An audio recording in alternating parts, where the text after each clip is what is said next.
So, Wu-Tang forever? I think that's important to state that fact. Wu-Tang is indeed forever. Wu-Tang is nothing to fuck with, or rather, ain't nothing to fuck with. That's very important to always keep that in mind. And probably most importantly, Wu-Tang is for the kids. I think we can all agree with that forever and always. Oh, look, it's Raekwon from the Wu-Tang Clan and his new album, The Emperor's New Clothes.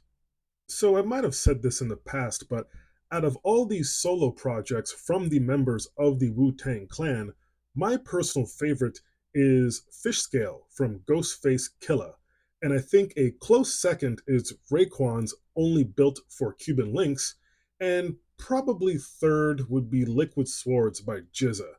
Now, going through all of the projects from the various members of Wu Tang, I've come to realize, I guess after all of this time, but I guess I never really thought of it, but there's a lot more mid and subpar projects than there are essential projects. I mean, if I was to say what's fourth on the list, in my personal opinion, I would probably say Blackout by Method Man and Redman, but there isn't that much truly great material outside of actual Wu Tang Clan records.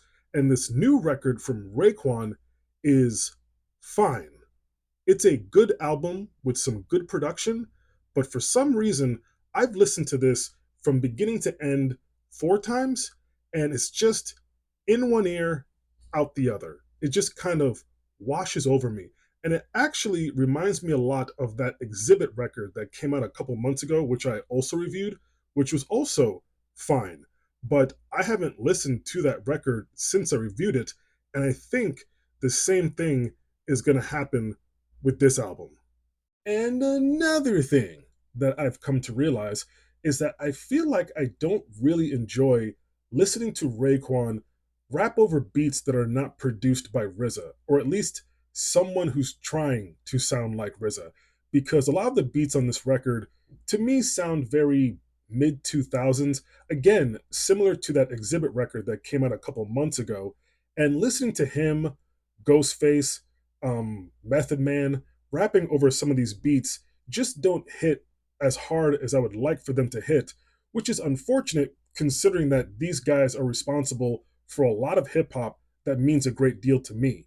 And there's other guest appearances from the likes of Nas, Benny the Butcher, West Side Gun, Conway the Machine, and everybody does their thing. Everybody is fine on the record. And I feel like that's the issue for me in this review because there's not a specific thing or glaring thing that I can tell you, this is why I don't love this record. Or I'm not sitting here telling you, don't bother listening to it or just don't listen to it because I'm sure there's plenty of you who will listen to this record and get a lot more out of it than I did. And another thing, I have to talk about myself. Of course, surprise, surprise. But someone left another wonderful comment on one of my videos on YouTube, and this person said to me, I see you talking about jazz, because I'm the jazz daddy, and you're talking about metal music, and now I see you talking about rap music like you're some sort of expert. Please. You know what? I am an expert. I'm an expert on music. I know everything about it. Also, I'm super handsome.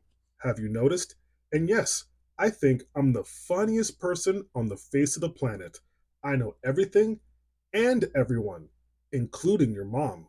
By the way, tell her I say hi. Tell her I say thank you for the intercourse. 6 sticks of butter. Peace, love, butter.